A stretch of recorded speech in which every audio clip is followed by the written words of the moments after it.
This video is brought to you by Mint Mobile. This is the S24 Ultra, and I've been using it for 2 to 3 weeks now. I want to give you guys my thoughts on the phone after the return period is over, after the honeymoon is over. So I had the choice to return it or to keep it, and I chose to obviously keep it. My return period's over. So let's go ahead and discuss and talk about why. Number one, the build and design. I didn't think it would make a huge difference because if you look at two pictures of the phone side by side, they look exactly the same. But the aesthetics and look, yes, it looks exactly the same, but the actual feel in the hand is slightly different. So with that new matte brushed titanium feel, it does feel a lot grippier in the hand. It feels a lot better to hold. And not to mention, the frame is also just a little bit wider now because they made the back glass almost completely flat. Same thing with the front glass. It's almost completely flat. So the frame itself is a little bit thicker looking, and it just adds a grippier feel. It feels really nice to use without a case in my opinion. So I've actually been using the S24 Ultra without a case when I'm at home. Every day, I just rock it around without a case. When I go out, I do use a case. I use Samsung's grip case, the standing grip case, I think is what it's called. That's a silicone feel. It feels soft and grippy and allows you to use a little grip on the back to be able to hold it even nicer when you're out and about, and just protects the corners and stuff in case I would accidentally drop it. So the build and design, I personally really like it. Now, of course, the only downside about the build and feel is the fact that one, it is a pretty heavy phone. It's big, it's large, and it's also still got rather sharp corners. That's the only bad thing about it, is that the corners still can dig into your palm, and after extended usage, it does feel a bit uncomfortable. That is only if you're using it with one hand. If you use two hands, that likely won't be an issue. And also if you're holding your phone horizontally to watch a video, again, it can lead to a bit of fatigue after some time. But otherwise, I overall think the build and design is definitely an improvement, and I actually really like it. Number two is definitely the build of the new display. It being flat, and the fact that it's got minimum bezels, even bezels throughout the whole display, and then a small camera cutout, it just feels and looks like you just have a massive slab of glass display in your hand. It feels amazing and looks amazing. I don't know, it just the way it looks, the way you can use the phone and you take up pretty much every edge to edge. It's not a rounded corner or anything like that. It's box to box. It feels really nice. The display itself is gorgeous from the outside, like from afar, and without taking 2 cents into it, without going deep into it, it looks like a gorgeous display. I think the content, the everyday experience, it looks phenomenal. But if you do look closer, there are some display quality issues here. So number one is going to be that grain issue. So there's been a lot of discussion, at least on Reddit. I don't know about like the YouTube scene, reviewer scene, but the consumer scene, where I personally think it's Reddit, is a big consumer scene where everyday people can go and just talk about devices and talk about their everyday stuff. In this case, with the S24 Ultra, there's a lot of talk about the display having grain issues, banding issues, little forms of patterns with genes and whatnot. There's definitely quality control issues going on with the display itself. Me personally, I have been affected, or I am affected with this grain issue. You can definitely tell a difference when comparing it to other displays or devices when you go into low light settings though. So it's definitely in a very specific scenario when you're in a low light environment and you have your screen set to a somewhat pretty much low brightness mode. There are occasions where this may happen. So say you're just chilling at home, it's nighttime, you're watching a video, watching a movie in your dark room, you will potentially notice a grain. It's only really noticeable on gray backgrounds. Otherwise, I honestly did not notice it. Because I did look it up and I did test my device, I do occasionally notice it. But honestly, the other everyday experience during the day, during my everyday life, never even came to my mind until, again, I browsed Reddit and someone else talked about it. I'm like, oh crap, I forgot that was an issue. So honestly, yes, we all should not be buying this phone because of this issue, or we all should be complaining, letting the world know, letting Samsung know that we're not okay with this. And I really shouldn't have another but I just love the display. I still think it's a phenomenal display. And if you're someone who maybe isn't affected or maybe doesn't see this as a massive issue, then the display is a phenomenal display. And it's also a much better display. But although I will say that in everyday experience, I felt like I'm indoors most of my time, and I didn't feel like I noticed a big difference in the brightness. When I'm outdoors, it is very, very bright. It looks very good when you're outdoors in a sunny, bright environment. So you won't have any issues with the display when it comes to brightness. The second issue, if you want to call it an issue again, is the fact that there's a less vivid display. Does it matter to you? It's up to you to decide. I personally don't really care too much for it because I actually like a more natural display. That's my own taste in display. So of course you have your own opinion, but for me, I like the fact that it's less vivid and it looks more natural. There are new settings available with that help with the more natural look to it. There's the adaptive color tone, which will adapt the color temperature of the display based on the ambient lighting around you. There's also still the eye comfort shield stuff, which also helps with the reducing the blue light. So it'll again change throughout the day if you have the enhanced one, adaptive one on, or you can just set it to only turn on during the afternoon or during sunsets. But enough of the negatives. The one positive is definitely, again, the fact that it's a flat display. It again looks just like a big slab of glass, but it also allows you to install a screen protector very easily. You could obviously previously with curved ones, but either they didn't stick properly or they were more expensive or the application process was more tedious.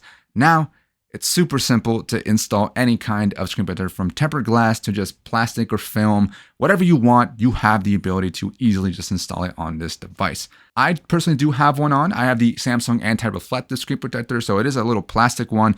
It's gonna, obviously help with reflections, which the display itself is already anti-reflective itself. So I have two certain things that are helping with anti-reflection. So the device is definitely less reflective when it comes to reflections on the screen, whether it be yourself or lights around you. It definitely helps a lot when you're in a situation where you're trying to film B-roll. So for me, but when are you doing that? Potentially, probably never. But just know that reflections are reduced, which is nice.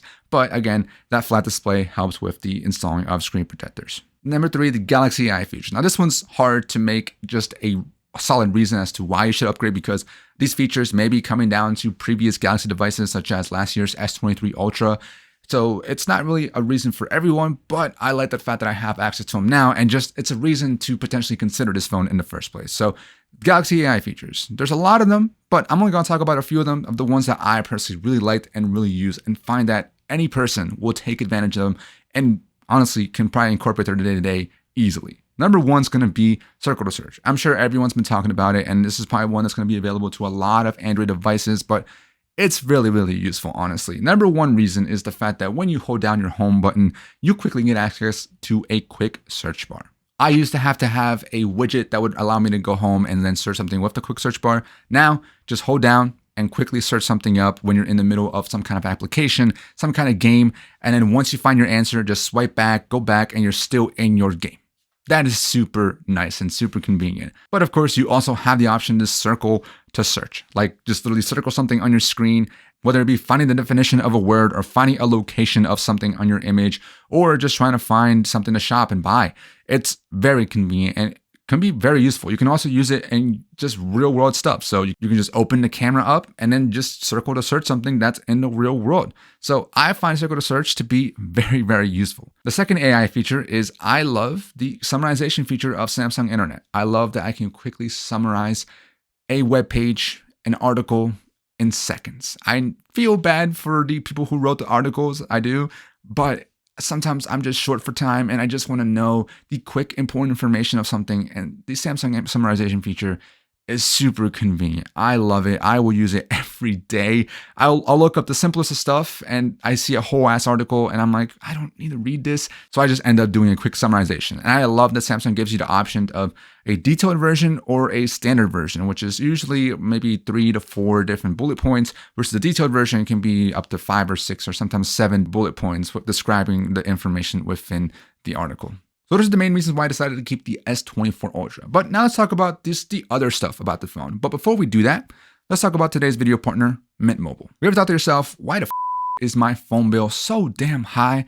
Well, lucky for you, Mint Mobile is here to save your day. Mint Mobile offers premium wallets for as low as $15 a month. You don't have to sacrifice speed, coverage, or data because they're built on the largest 5G network. And Mint's able to keep prices so low because they actually don't have any physical locations. Everything is done online. So it's super simple to go, select the plan that you want, how much data do you need, and then select whether you want an eSIM, which is then allows you to immediately get yourself started and set up on your device, or order a physical SIM card, which you can still get shipped out to you for free. Literally it takes like 15 minutes to pay as little as $15 a month.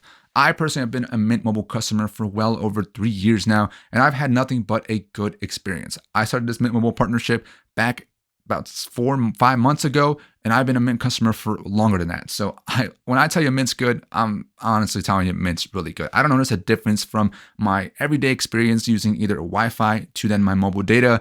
It's all been a solid experience. So why wait? Use my links, trymintmobile.com/tacotech, or you can scan the QR code on the screen to get yourself started right away. It does help out the channel when you use my links, so thank you if you do, and let me know if you made the switch. So now getting into the rest of the device. After 2 weeks, solid device. Performance, super snappy, super good. Snapdragon 8 Gen 3 does wonders as well. 12 gigabytes of LPDDR5X RAM with either 256 of base up to a terabyte of UFS 4.0 storage. So you're going to be getting a powerful device here. Performance is phenomenal. You won't be disappointed at all when it comes to your everyday daily tasks and apps to gaming to camera usage. You will be happy with the performance out of the S24 Ultra. I actually have been using it in light mode for last week. I used it for standard mode in my first week and then light mode in my second week, and currently it's still in light mode. So honestly, did not notice a big difference, if at all. Maybe I'll notice a extra stutter here and there. There were a couple times where I ran into an issue with the keyboard. Sometimes it would just like slow down and I would just have to open the app and close it. Could be a app bug over a bug with the S24 Ultra itself and its software. Performance was still relatively the same on either standard or light mode. And battery life, I didn't notice a massive difference. Again, it may vary for everyone, but I felt like with the standard mode, I think I got anywhere from 14 to 16 hours at minimum to about a day's of battery life, maybe just under a day of battery life. With light mode, I noticed I would get roughly maybe 16 to 18 hours of minimum usage, up to a day and like 4 or so hours of battery life at most. So not a massive difference in my opinion, but if you want to get the most battery life and still get a really good performing experience, you could just switch to light mode. And if you're a gamer, even if you put it into light mode, it's not going to reduce the performance. You have to go into the specific game booster settings or whatever to change the performance for games itself. So I personally think that whichever mode you pick, personally, I think you select standard mode, you're still going to be getting a good experience when it comes to performance and battery life. And the software itself, I think, is pretty good. If you've used a Samsung phone before, anywhere from One UI 4.0 and forward, it'll be relatively the same experience. But if you are new to Samsung and One UI, I'll actually be making a what's on my phone or what's on my S24 Ultra video. And I'll actually go more in depth into the software then. But I'll tell you now, lots of customization, lots of features, lots of things you can do with the S24 Ultra. So there's a ton of stuff when it comes to being able to not only just customize your phone, take advantage of the performance of the S24 Ultra with like multitasking capabilities and also Samsung DeX. There's a lot of things you can do in here, and I absolutely love One UI. So just know, if you love customization, if you love lots of features, things that you wish you had on your, other Android devices or even on your iPhone, you likely will have an option to do something with it, tweak it potentially on the S24 Ultra with One UI. And the S Pen, pretty much the exact same functionality as last year. I didn't talk about it when I talked about the display because it is easier now to take notes if you want to, but personally, I don't really take notes on my phone. I have a tablet, and if I want to take notes, handwritten notes, I'll usually use my tablet. But it is useful if you want to take a quick note on your screen about something. I'm not sure. I just find it's probably the same amount of time to just open up a notes app and type it out. I don't know. Everyone has their own opinion and their own preferences when it comes to taking notes. But you have that option with the S Pen. But I personally have been using my S Pen to be able to precisely use circle to search, highlight text, select specific stuff that I want to look up. Also, just take screenshots of something specific and just be able to pin it at the top left corner or top right corner, whatever you want to do with it, to be able to use it while you're doing other apps. It's really useful for small certain things. I don't think I take full advantage of the S Pen, but if you are a big S Pen user, then I definitely recommend it for using it on your day-to-day experience. As far as the cameras, you do have that new 50 megapixel periscope zoom that allows you to do a 5x zoom with telephoto optical and also do a 10x optical quality. That's the newest thing that they have available with the cameras. And quite honestly, I don't use it too often. I feel like I use the ultra wide and the main wide the most. Telephoto, I'll use occasionally, but it's really not to do like portraits. I think that's the biggest thing that people use their telephotos for, is for portraits. I personally don't use it very often for that. And overall, my photo experience, or camera usage, I should say, is very point and shoot like. So I like to whip out the phone and just shoot a quick photo or a quick video of the everyday memories that I get. So if I don't have my big ass camera with me, the phone is the most important thing to have with you when it comes to the camera. So being able to use that is really good. So photos have turned out pretty good in my opinion. I think previously with previous Samsung phones, photos seem to come out a little bit more saturated, a little bit more vivid with the colors to try and make them pop. And now with the S24 Ultra, I did notice that at least when comparing it to the S23 Ultra, colors weren't as vivid and images tend to be just a little bit darker. But personally, I like that. I like the more natural look because with the S23 Ultra or with other Samsung previous phones, photos tend to be a little bit fake, a little bit over-exaggerated. And so with this new look, I think it looks a bit better. So that's my own taste though. I think overall the photo quality is good. I won't speak for like the Pro mode or the 50 megapixel mode or 200 megapixel mode. I personally think that it just requires too much processing, and even the processing itself is way different. And I won't take advantage of like to be able to edit afterwards with your own processing. So I won't talk about too much about that. But now as far as the cameras, you do have a new 50 megapixel periscopic telephoto. So that allows you to go to 5x. Optical, and then you can zoom in then to a 10x, which apparently uses a quality optical type of quality. So if we switch to the back, there's the 5x, as you can see, pretty decent quality. Switch to 10x, right there, you can still see a pretty decent quality. Good amount of shakeage going on here. I'm not sure if that's the optical stabilization or just stabilization in general, but you can see a bit of shakeage there. But switch back to 5x, and if you actually zoom in the whole way, on video at least, you are capped at a max of 20x zoom, which you can see here. I'm just using one hand, but if I switch to both hands, whoops, you can see stabilization is it's doing okay. I mean, you can see some rocking back and forth. I'm not sure if that'll show in the final video footage, but it does seem to like shake a good bit there. So this is the front camera of the S24 Ultra in a low light situation. So no more sun right now. We're just relying on a little bit of light that's left from sunset, surrounded by trees. So it's a pretty low light situation, I would say. I mean, it's not completely pitch black, and I honestly don't really find myself filming videos in pitch black situations. So this is probably the most I ever find myself filming if I'm ever out and about. So what does it look like to you guys? Does it look kind of noisy? Does it look kind of shaky? Stabilization, is it struggling a little bit because of the low light? Let's see what kind of post-processing this kind of video does. From what I'm seeing on the video itself, or on the phone itself, it kind of looks like it's struggling to focus on me. I don't seem to be as focused. So here we have the S24 Ultra and low light situations. It's pretty much dusk here. Sun's down, like I said. And this is the ultra wide. Is it still able to do that kind of autofocus and get close to subjects? Kind of. I mean, you can't really tell it's what it's focused on. Actually, yeah, kind of. Pretty good, pretty good. So this is the ultra wide. You can definitely see some noise, and as I walk, you can definitely see a bit of shakeage and vibration. So definitely losing out on some quality there due to the lack of lighting. Switching to the main lens then, definitely looks a little bit way more stabilized.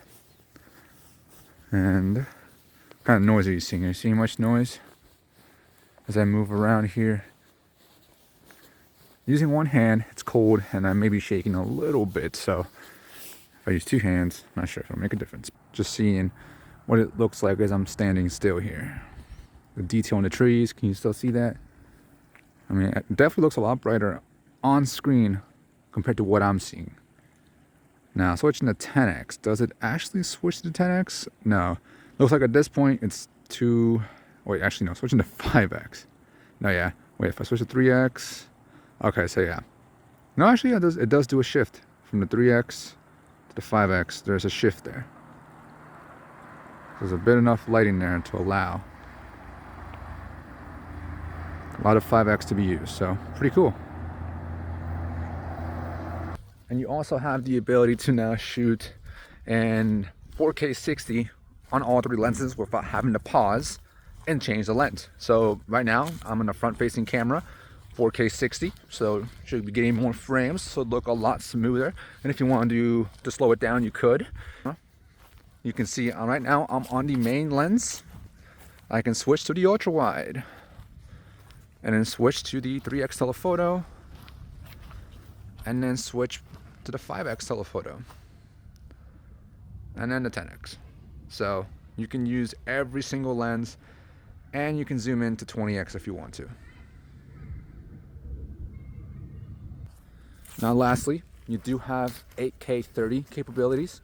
Right now it's only available on the back cameras, only on the main lens, that being the 200 megapixel lens, and also the new 5x telephoto lens. So that one can shoot in 8K as well. So that's new and also cool if you want to use that. So right now I am trying to film myself using the phone, look like a vlogger out here. But let me know what you guys think of the quality of 8K. One thing I'm noticing just now as I switched to looking at the phone itself, at the viewfinder, it looks like once you select 1x or 5x, you are capped at that specific lens. So any digital zoom, so if I zoom in here, this is all digitally zooming in on that 200 megapixel lens. It's not switching to the 5x telephoto. So I guess the cap or the restrictions that you had on 4K 60 before now exists on 8K 30. So I guess you win some, you lose some, right? But take a look at this sharpness, this detail. That's the main thing you're getting with 8K, the level of detail and quality when it comes to the video. So let me switch to the 5X real quick. All right, so now I'm shooting 8K on the new 5X periscopic telephoto. How does it look to you guys? Can you see an extra level of detail? And if I zoom in, you are able to zoom into 10X and 8K. You can see the people all the way in the background over there. That's actually crazy. You could get the 10X on. Oh man, I'm gonna move, and so the stabilization might not be the best here. Yeah. Let me zoom back out. So stabilization isn't as crazy. All right. Or the shaking isn't as crazy. Zooming back in. Yeah, you can see pretty much a good quality shot. That's crazy. They are very far away from me, and I can see a good amount of detail here. So that's pretty cool. And I cannot not mention it. 7 years of major OS updates. That's really good. I don't know if Samsung will stay committed on a monthly basis update, but hopefully they are able to stay consistent with those updates long term. Hardware wise, I feel like it should be able to withstand the 7 years of torture, and hopefully they make the display replacements and just component replacements a somewhat affordable price. So after all that being said, would I recommend the S24 Ultra after my 2 weeks of usage? I'm still roughly in that honeymoon phase. I'm just leaving it, and I'm loving the phone despite those issues. But in all honesty, you should not ignore those issues. So I would wait it out. I would give it another month, or maybe do a little bit more video watching or research just to see if Samsung will be updating or addressing those concerns and issues, and then make your decision then. But I'll try and make an update video. If not, definitely stay tuned for my in-depth video, which are usually pretty long, and I'll go into depth with the phone after about a month or 2 months of usage and really decide whether you should be getting the S24 Ultra. So with that being said, hopefully this video was helpful. Hopefully you guys enjoyed, and peace.